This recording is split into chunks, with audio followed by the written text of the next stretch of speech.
لا حول ولا قوة إلا بالله العلي العظيم. أعوذ بالله من الشيطان اللعين الرجيم. بسم الله الرحمن الرحيم. الحمد لله الذي هدانا لهذا وما كنا لنهتدي لولا أن هدانا الله. لقد جاءت رسل ربنا بالحق. الصلاة والسلام على سيد المرسلين خاتم النبيين مولانا أبي القاسم محمد اللهم صل على محمد وآل محمد وعلى آله الطيبين الطاهرين المعصومين. لعنة الله على أعدائهم أجمعين من يومنا هذا إلى قيام يوم الدين. أما بعد، فقد قال رسول الله صلى الله عليه وآله وسلم: إن لقتل الحسين حرارة في قلوب المؤمنين لا تبردوا أبدا. صلوات محمد وعلى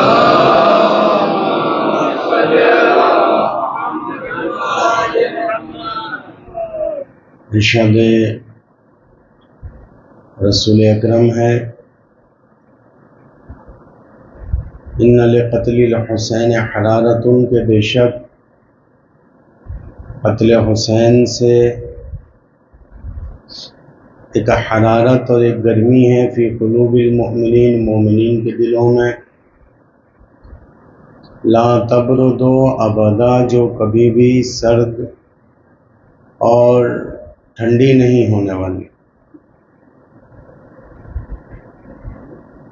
اس حدیث مبارکہ میں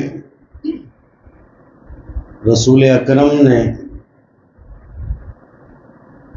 قلب کی حیات اور قلب کی زندگی کا راز کربلا کو بتایا کہ کربلا قلب کی حیات کا راز ہے۔ اگر کوئی مومن اپنے قلب میں حیات کا خواہاں ہے تو وہ کربلا سے متمسک ہو جائے، کربلا سے منسلک ہو جائے۔ کربلا ایک واقعے کو نہیں کہتے، کربلا کسی حادثے کو نہیں کہتے، کربلا کسی تاریخ کا نام نہیں ہے۔ اگر کربلا کوئی واقعہ ہوتا یا کربلا کوئی حادثہ ہوتا تو جناب آدم سے لے کے آج تک ہزاروں واقعات، ہزاروں حادثات، ہزارہ قسم کی تاریخیں رقم ہوئیں، مگر جو آفاقیت کربلا کو ملی اور جتنا لوگوں نے کربلا سے استفادہ کیا، اتنا اس عالم میں کسی بھی واقعے سے، کسی بھی چیز سے استفادہ نہیں کیا گیا۔ واقعہ جو ہوتا ہے وہ ہوتا ہے اور گزر جاتا ہے، کبھی کبھی کچھ عرصے تک اس کے اثرات رہ جاتے ہیں، لیکن کربلا ایک ایسی حقیقت اور ایک ایسی زندہ حقیقت کہ جو اپنے ماننے والوں کو 1400 برس سے حیات عطا کر رہی ہے۔ امام حسین علی مقام نے جو کارنامہ کربلا میں پیش کیا، اس کارنامے کو اگر آپ بغور ملاحظہ کریں تو آپ کو یہ ملے گا کہ کربلا ایثار کی معراج کا نام، کربلا نماز کی معراج کا نام، کربلا انسانیت کی معراج کا نام، کربلا امر بالمعروف کی معراج کا نام، کربلا نہی از منکر کی معراج کا نام۔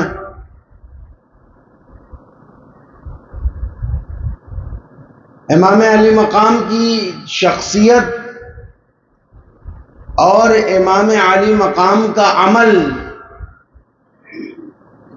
دیکھیں آج جب ہم احادیث کی کتاب کا مطالعہ کرتے ہیں تو اس میں ابواب ہوتے ہیں، مثلا مدح کا باب ہے، احکامات کا باب ہے، تو یہ جتنی احادیث مثلا جیسے کہا حسین منی وانا من الحسین، ان الحسین مصباح الہدی و سفینۃ النجاہ، اس کو لوگوں نے مدح کے باب میں ذکر کیا اور مدح کے باب میں ہی ذکر ہوگی، مگر یہ صرف مدح نہیں ہے، یہ صرف تعریف نہیں ہے، بلکہ ان احادیث کو اس لیے بیان کیا گیا تاکہ ان احادیث کو مشعل راہ بنایا جائے۔ یہ احادیث صرف تعریف و تمجید کے لیے نہیں ہے۔ حسین منی وانا من الحسین، یہاں پر رسول اکرم صرف اور صرف تعریف بیان نہیں کر رہے، یہاں پر رسول اکرم صرف اپنی نسبت کا اعلان نہیں کر رہے، بلکہ امت مسلمہ کے لیے اس دین کے راستے کو طے کرنے کا ایک پلیٹ فارم بنا رہے ہیں۔ اب اگر جس نے حسین منی کو اپنے لیے مشعل راہ قرار دے دیا وہ کامیاب ہو گیا۔ بعض افراد کہتے ہیں کہ حسین منی وانا من الحسین میں رسول نے امام حسین سے اپنی رشتہ داری کا، اپنی نسبت کا اعلان کیا، اپنی نسبت کا اعلان کیا۔ یہاں پر رسول اکرم یہ بتانا چاہ رہے ہیں کہ حسین میرے نواسے ہیں اور میں ان کا نانا ہوں۔ اب بات اتنی سی ہے کہ رسول اکرم امام حسین کو اپنا نواسا بتا رہے ہیں۔ دیکھیں مزاج شریعت کو سمجھیے کہ شریعت کا مزاج کیا ہے۔ کچھ چیزیں کتبی ہوتی ہیں جو لکھی جاتی ہیں، کچھ چیزیں قولی ہوتی ہیں جو بولی جاتی ہیں، کچھ چیزیں انداز سے بتائی جاتی ہیں، کچھ چیزیں اشاروں سے بتائی جاتی ہیں، اور شریعت میں قول کا، فعل کا، انداز کا، اشارے کا، ہر چیز کا ایک مقام ہے کہ شریعت بغیر کسی وجہ کے نہ کوئی انداز اختیار کرتا ہے، نہ کوئی اشارہ کرتا ہے، نہ کوئی بات کرتا ہے، نہ کوئی عمل کرتا ہے۔ شریعت میں ہر چیز کا مقام ہے۔ جتنی بات کہنی ہو اتنے ہی اشارے کرے گی شریعت، اتنا ہی زور دے گی۔ یہ شریعت کا مزاج ہے، اور یہی قرآن کا بھی مزاج ہے، یہی قرآن کا بھی مزاج ہے۔ قرآن اگر کسی بات پر زور دینا چاہتا ہے تو وہاں پر الا لفظ کا استعمال کرتا ہے۔ اسی طریقے سے کوئی بھی چیز شریعت اسلامیہ میں بلا وجہ اور عبث نہیں ہوتی، بلا وجہ اور عبث نہیں ہوتی. یعنی جتنی جس چیز کی اہمیت ہے اتنا ہی اس کا انتظام کرتی ہے شریعت، اور اگر چیز کی اہمیت نہ ہو تو شریعت اتنا انتظام نہیں کرتی. ایک مثال دیتا ہوں آپ کے ذہنوں کو قریب کرنے کے لیے، انشاءاللہ آپ میری بات تک پہنچیں گے. دیکھیں شریعت کا مزاج کیا ہے. مجلس حسین اس کی ایک الگ عظمت و اہمیت ہے. جہاں پر برپا کی جائے، جس جگہ برپا کی جائے، جس حالت میں برپا کی جائے، اس کی ایک الگ عظمت و اہمیت ہے. اب آپ مزاج شریعت دیکھیے گا کہ میں آپ کو ایک اعلان آپ تک پہنچاؤں کہ کل میرے غریب خانے پر مجلس ہے. اب آپ مجلس کی اہمیت جانتے ہیں، بتانے کی ضرورت نہیں. میں نے اعلان کیا کہ کل میرے گھر پر مجلس عزا ہے، تشریف لائیے گا. اب آپ آداب مجلس کے اعتبار سے جو کپڑا مجلس سے مناسبت رکھتا ہو وہ پہن کر، تمام آداب کی رعایت کر کے میرے گھر پہ آتے ہیں. میرے گھر کے سامنے ایک پان کی دکان ہے، وہاں پر میں کھڑا ہوا، آپ تشریف لاتے ہیں، میں کہتا ہوں آئیے یہاں پر کھڑے ہو جائیے. آپ کو میں وہاں پر کھڑا کر دیتا ہوں اور ایک چھوٹا سا خطبہ اور 2-4 حدیثیں اور تھوڑا سا مصائب آپ کو سنا دیتا ہوں اور کہتا ہوں مجلس تمام ہو گئی، مجلس ہو گئی. آپ کہیں گے آپ نے مجلس کے لیے بلایا تھا. میں کہوں گا یہ مجلس ہی تو تھی. میں نے فضائل بھی سنا دیے، میں نے مصائب بھی سنا دیے. تو بتائیے کیا یہ درست ہے؟ آپ کیا کہیں گے کہ مولانا یہ کام درست نہیں ہے. اگر آپ کو مجلس حسین برپا کرنی تھی تو چاہے جگہ چھوٹی ہی کیوں نہ ہوتی، آپ ایک جگہ کا انتظام کرتے، فرش بچھاتے، ایک ممبر رکھتے، اس کے بعد ممبر پر جا کر آپ فضائل و مصائب بیان کرتے تو ہم اسے مجلس کہہ سکتے تھے. یہ کیا طریقہ ہوا کہ پان کی دکان پر بلائے، 2 حدیث سنا دی، تھوڑا سا مصائب سنا دی اور کہہ دیا کہ مجلس ہو گئی. در حقیقت یہ بے احترامی ہے مجلس کی. یہ میں نے کیا کی؟ یہ میں نے مجلس کی بے احترامی کی ہے. کیوں؟ اس لیے کہ جتنی باعظمت شے ہوتی ہے اس کے انتظامات اتنے باعظمت کیے جانے چاہیے. اگر مجلس باعظمت ہے تو اس کے انتظام بھی اتنے ہی باعظمت ہونے چاہیے. یہ بات آپ کے ذہن تک پہنچ گئی. اب مثال کو ذرا سی بدل دیتے ہیں. میں آپ سے ایک دوسرا اعلان کرتا ہوں کہ بھائی کل میرے غریب خانے پر یا کوئی ایک میں ہال لے لوں، ایک بڑی جگہ لے لوں اور آپ کو مدعو کروں کہ آپ وہاں تشریف لائیے گا.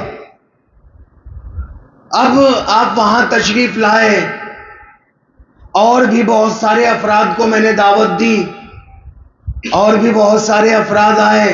میں نے فرش بچھایا، میں نے ممبر رکھا، میں نے تبرک کا انتظام کیا. اب سب یہ سوچ رہے ہیں کہ اب یہاں پر یا مجلس ہوگی یا محفل، کیونکہ ممبر بھی ہے، فرش بھی بچھا ہوا ہے، لوگوں کو دعوت نامہ بھی گیا ہے. اب میں ممبر پر آؤں، اب میں ممبر پر آؤں اور کہوں کہ یاد رکھو مجھے پروردگار عالم نے ایک بیٹا اور ایک بیٹی عطا کی ہے. کیا اعلان کیا میں نے؟ مجھے پروردگار نے ایک بیٹا اور ایک بیٹی عطا کی ہے، اور یہ اعلان کر کے نیچے اتر آؤں. آپ کہیں گے کہ یہ کیا طریقہ ہوا؟ بھائی ہمیں تو پتا تھا، ہمیں تو معلوم تھا کہ آپ کو ایک بیٹا ہے اور آپ کو ایک بیٹی ہے، اس کے لیے اتنا انتظام کرنے کی کیا ضرورت؟ اس کے لیے دعوت کی کیا ضرورت؟ آپ یوں ہی کہہ دیتے. آپ یوں ہی کہتے تھے تو بات سمجھ میں آئی، مثال سمجھ میں آئی نا، کہ جتنی باعظمت چیز ہوگی اس کے انتظامات اتنے ہی عظیم ہوں گے، اور بات جتنی چھوٹی ہوگی اس کے انتظامات اتنے ہی چھوٹے ہوں گے۔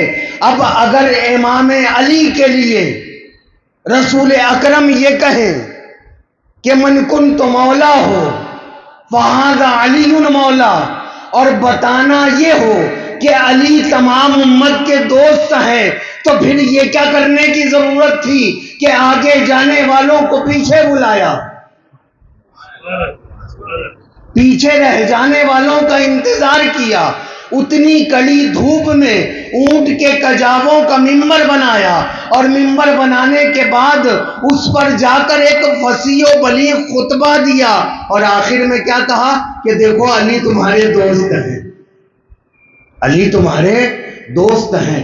یاد رکھو اگر انتظام عظیم ہے تو اعلان بھی عظیم ہوگا، یہ مزاج شریعت ہے۔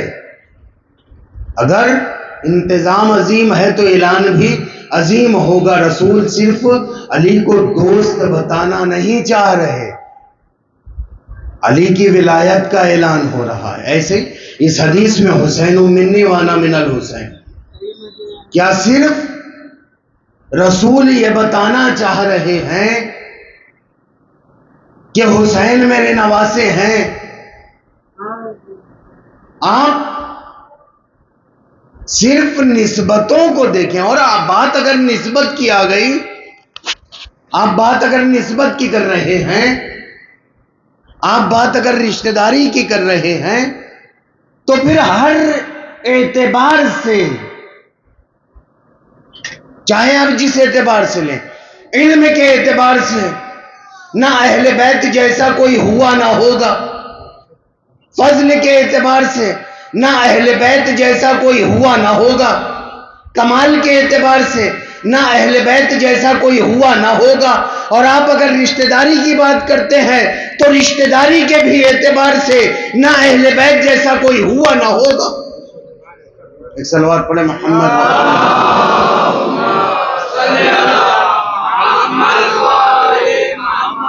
امام حسین کی رشتہ داری کو دیکھیں آپ، امام حسین کے نانا کون؟ رسول اکرم۔ امام حسین کی نانی کون؟ جناب خدیجۃ الکبریٰ۔ جناب امام حسین کے دادا کون؟ جناب ابو طالب۔ جناب امام حسین کی دادی کون؟ جناب فاطمہ بنت اسد۔ جناب امام حسین کے بابا کون؟ علی ابن ابی طالب۔ جناب امام حسین کی والدہ کون؟ سیدہ کائنات جناب فاطمۃ الزہرا۔ جناب امام حسین کے بھائی کون؟ امام حسن مجتبی سبز قبا۔ تو اگر تم فضیلت کو رشتہ داری میں محصور کرنا چاہو گے تو یہاں رشتہ داری بھی ایسی ہے کہ کائنات میں نہ کسی کی ہوئی نہ کسی کی ہوگی۔ صلوات پڑھیں محمد والا۔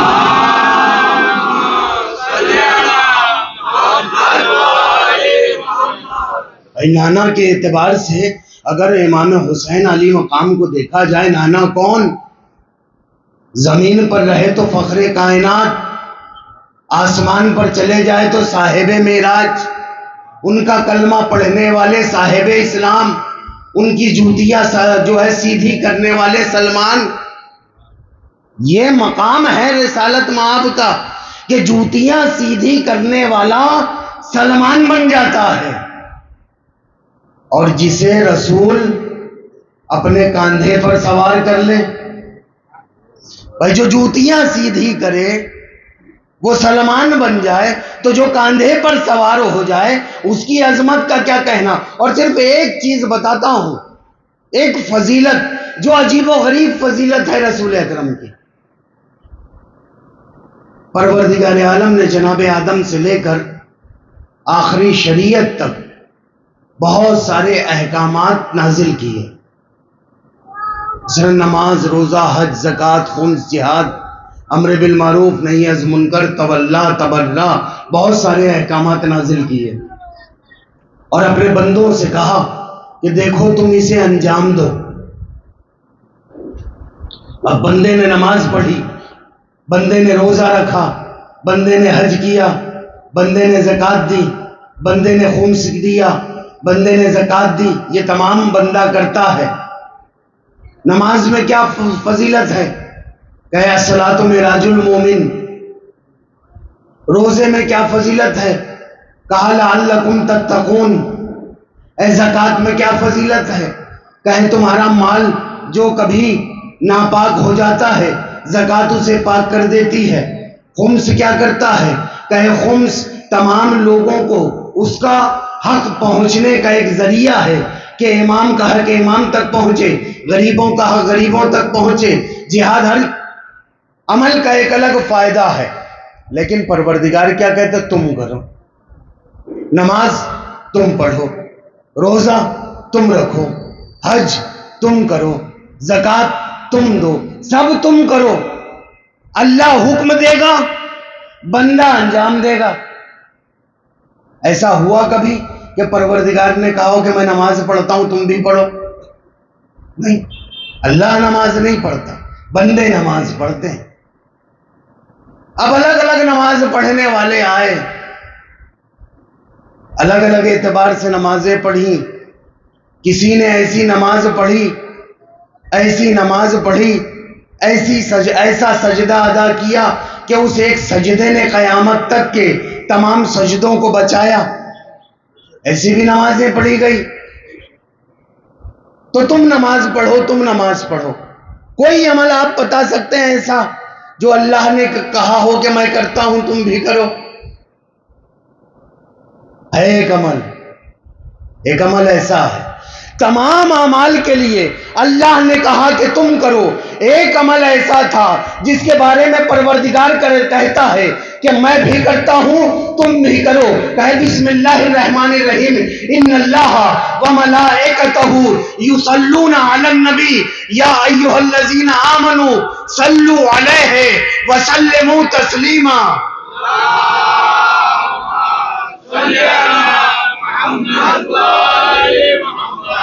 کیا کہا پروردگار عالم نے؟ بے شک اللہ اور اس کے ملائکہ اپنے نبی پر درود اور صلوات بھیجتے ہیں.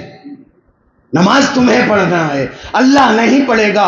مگر بات جب اپنے حبیب کی آئی تو کہے جب کائنات درود بھیجے گی تو وہ تو بعد میں بھیجے گی، پہلے میں اپنے حبیب پر درود بھیجوں گا. میں بھیجتا ہوں، میرے ملائکہ بھیجتے ہیں، اور تم سب مل کر درود بھیجنا.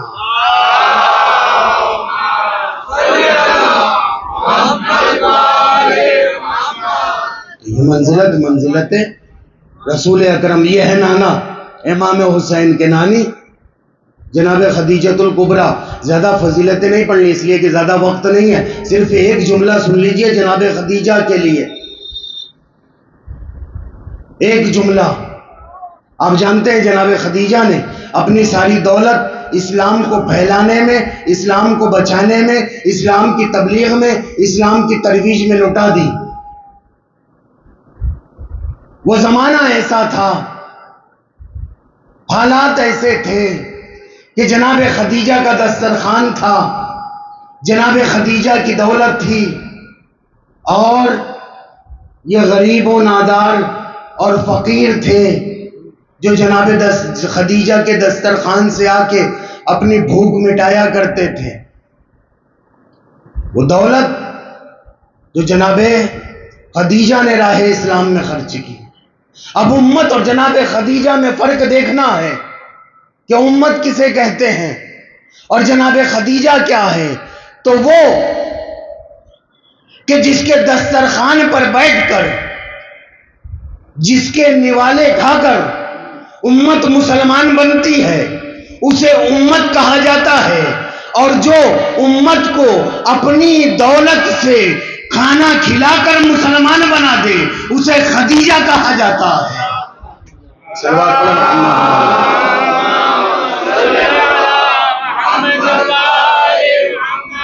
یہ ہے جناب خدیجہ جن کی دولت کی مدد سے اسلام نے بہت ترقی کی. اور دادا کی منزلت، دادا کیا ہیں؟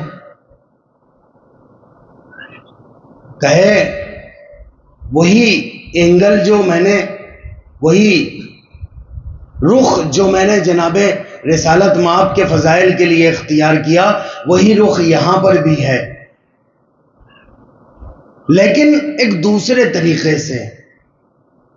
جناب آدم سے لے کر جناب خاتم تک کوئی ایسا نہ گزرا کہ جس کے عمل کو پروردگار نے اپنا عمل کہا ہو۔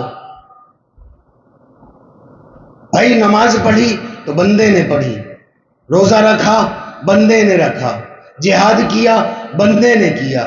اللہ یہ نہیں کہتا کہ میں نے کیا، لیکن جناب ابو طالب کی ذات وہ ذات ہے کہ جب جناب ابو طالب نے جناب رسالت مآب کی پرورش کی تو قرآن میں پروردگار عالم آگے بڑھ کے کہتا ہے کہ الم یجد کا یتیمن فآوا، کہ اے رسول ہم نے تمہیں یتیم پایا تو ہم نے تمہاری پرورش کی۔ پرورش کرے ابو طالب، اللہ کہے کہ میں پرورش کر رہا ہوں۔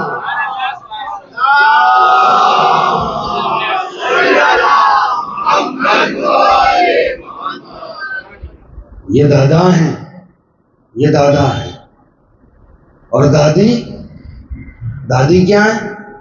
جناب فاطمہ بنت اسد۔ لوگوں نے ان ذات کے آگے، ان کی فضیلتوں کے آگے بڑی بڑی دیوار کھڑی کی کہ کسی طریقے سے جناب ابو طالب و جناب فاطمہ بنت اسد کے فضائل نہ پہنچ پائیں، لوگ نہ درک کر پائیں۔ لیکن کیا ان کے فضائل نہ پہنچے؟ کیا ان کے فضائل ہم تک نہیں آئے؟ ایک جملہ کہتا ہوں کہ جب ولادت امام علی کا موقع آیا، جناب فاطمہ بنت اسد چلی، کعبے کا دروازہ بند ہے، دیوار کے پاس آ کے کھڑی ہوئی، دیوار نے در بنایا، دیوار میں در بنا، جناب فاطمہ بنت اسد خانہ کعبہ کے اندر چلے گئی۔ اب لوگوں کو یہ سوچنا چاہیے کہ جسے کعبے کی دیوار نہ روک سکی، اسے آپ کی بنائی ہوئی دیوار کیا روک پائے گی؟ صلوات پڑھیں محمد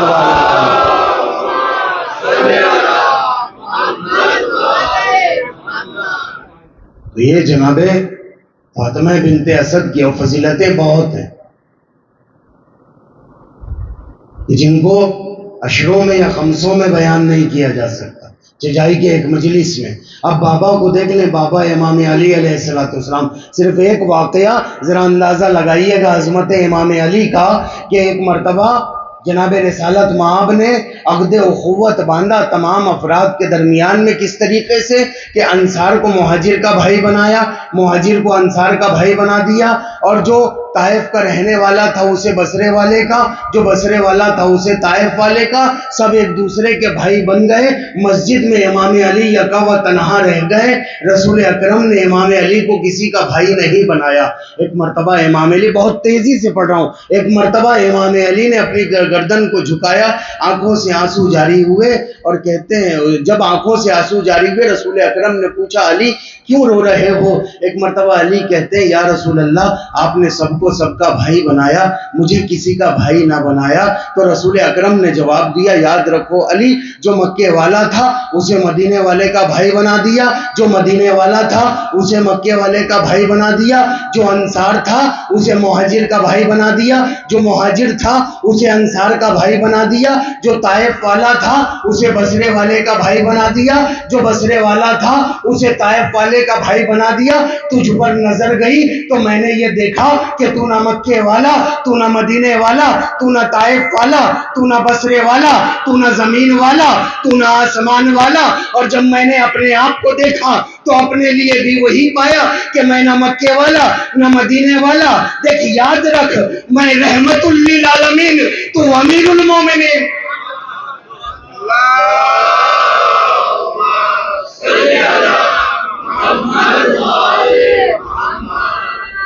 میں رحمت للعالمین، تو امیر المومنین، تجھے اپنا بھائی بناتا ہوں۔ ایک نعرہ صلوات پڑھیں بلند آواز سے۔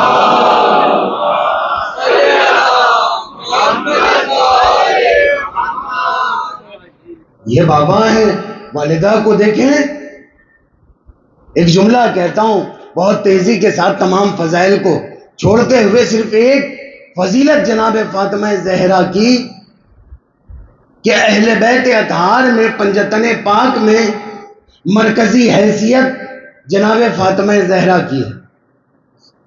آپ حدیث قصہ پڑھتے ہیں، جب یہ تمام افراد پانچوں کے پانچوں پنجتن زیر کسا آ گئے تو جناب جبریل نے پوچھا یا رب ومن تحت الکسا، اے میرے پروردگار عالم یہ چادر کے نیچے کون ہے؟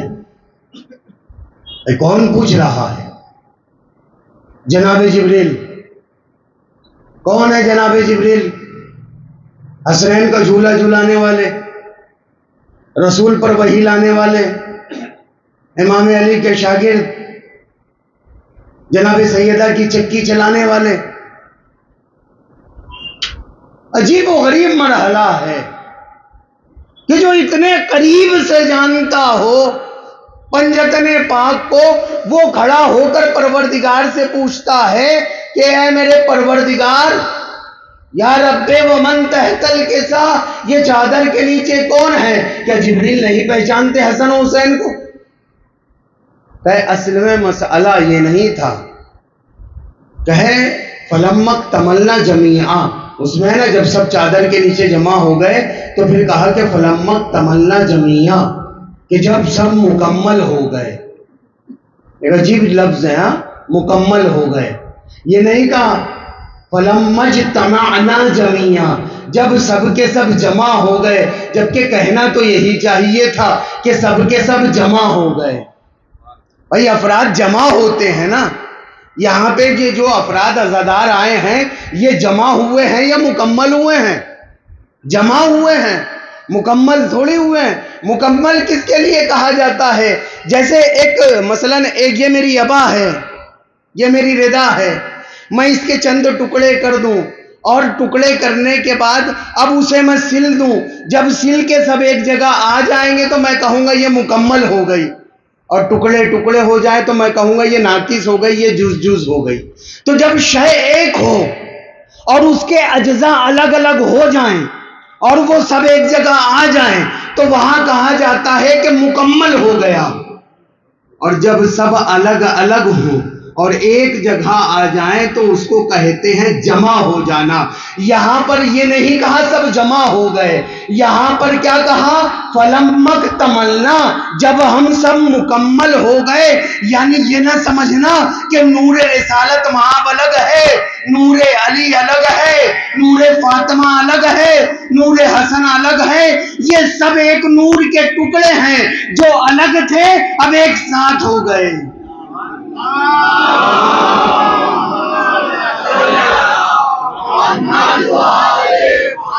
اور اسی لیے جناب جبریل نے پوچھا، اس لیے کہ ابھی دیکھتے تھے تو انہیں پتا تھا اچھا یہ نور رسالت مآب ہے، یہ نور فاطمہ ہے، یہ نور حسن ہے۔ لیکن آپ خود جانتے ہیں کہ جب ایک ساتھ کئی نور آپس میں ایک ساتھ مل جائیں تو کوئی بتا سکتا ہے کہ یہ نور کس کا ہے، یہ نور کس کا ہے؟ یہ نور کچھ اس طریقے سے جمع ہوئے کہ جبریل جیسے ملک کو بھی پوچھنا پڑا کہ یا رب ومن تحت الکسا۔ اب پروردگار عالم نے کتنے حسین انداز میں، کتنے عجیب و غریب انداز میں ارشاد فرمایا، ہم فاطمہ و ابوہا و بعلوہا و بنوہا۔ یہ نہیں کہا کہ یہ رسول ہیں، یہ رسول کی بیٹی ہیں، یہ علی ہیں اور یہ رسول کے نواسے ہیں۔ نہیں، مرکز کس کو بنایا؟ بھائی آپ اگر میرے گھر آئے، کوئی اجنبی میرے گھر آئے اور پوچھے کہ بھائی یہ کون ہے سب، تو میں جب مرکز بناؤں گا تو کسے بناؤں گا؟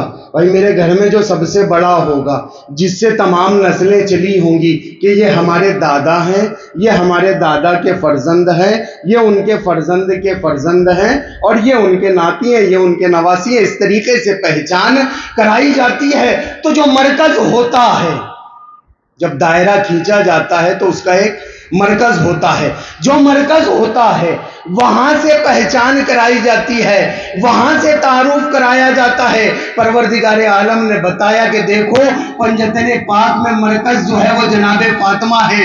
ہم فاطمہ, یہ فاطمہ ہے, یہ فاطمہ کے والد ہیں, یہ فاطمہ کے شوہر ہیں, اور یہ فاطمہ کے بچے ہیں. صلوات پڑھیں محمد علیہ.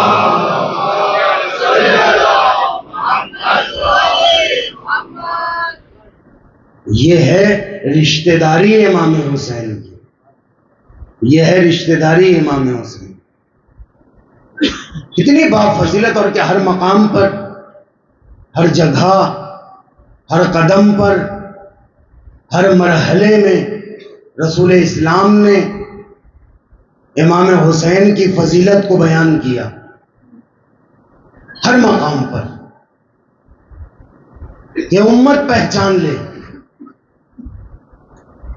کبھی کاندھوں پر سوار کیا, کبھی حالت نماز میں پشت پر سوار ہیں, کہ امت پہچانے, ان کا مرتبہ پہچانے, ان کی منزلت پہچانے. لیکن رسول کے گزرنے کے 50 سال کے, تقریباً 50 سال کے عرصے کے بعد بھی زیادہ زمانہ نہیں ہوا رسول کو گئے, کربلا برپا ہوگا.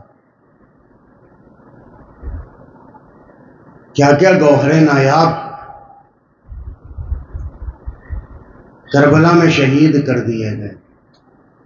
حبیب جیسا دوست, حر جیسا ساتھی, بریر جیسا صحابی,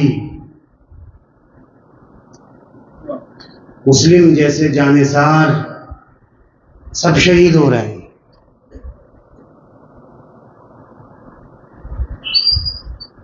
اور جب اصحاب اپنی اپنی جانوں کا نذرانہ پیش کر چکے, اب باری آتی ہے بنی ہاشم کے شیروں کی.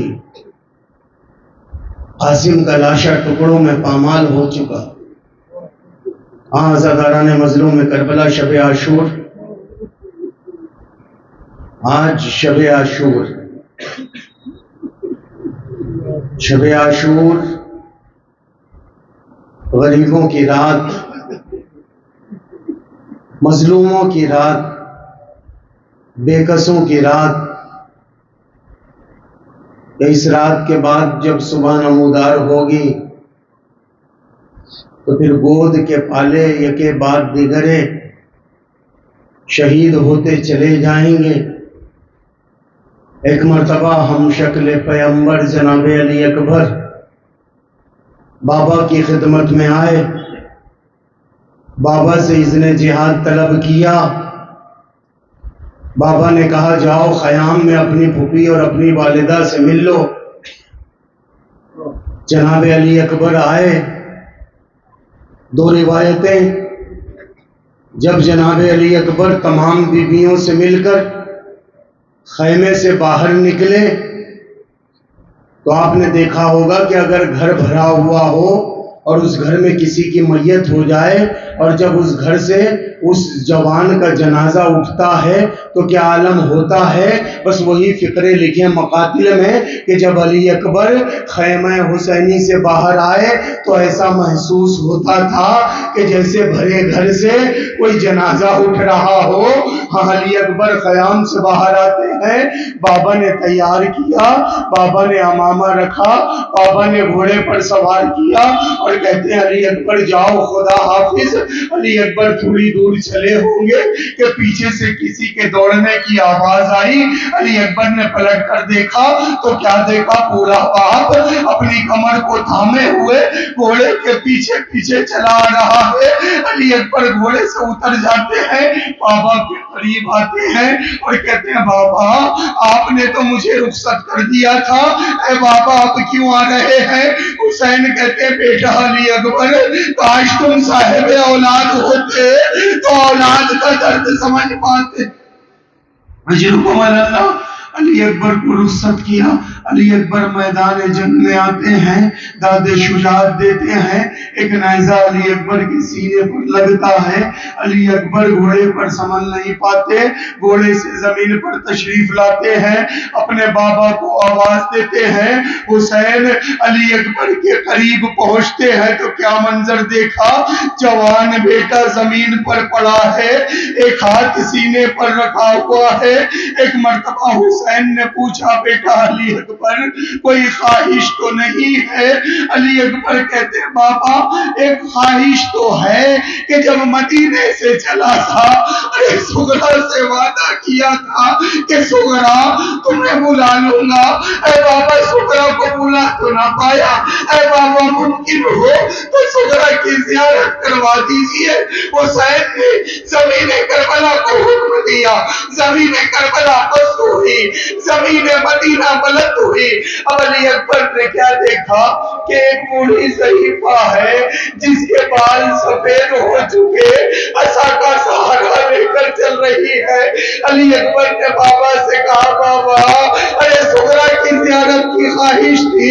حسین کہتے بیٹا تم زیارت تو کرو۔ علی اکبر کہتے بابا میں دیکھ تو رہا ہوں مگر ایک ضعیفہ کو دیکھتا ہوں جس کے ہاتھوں میں عصا ہے، جس کے بال سفید ہے۔ حسین کہتے بیٹا وہی تیری بہن سغرا ہے، ارے تیری جدائی نے سغرا کو ضعیفہ کر دیا۔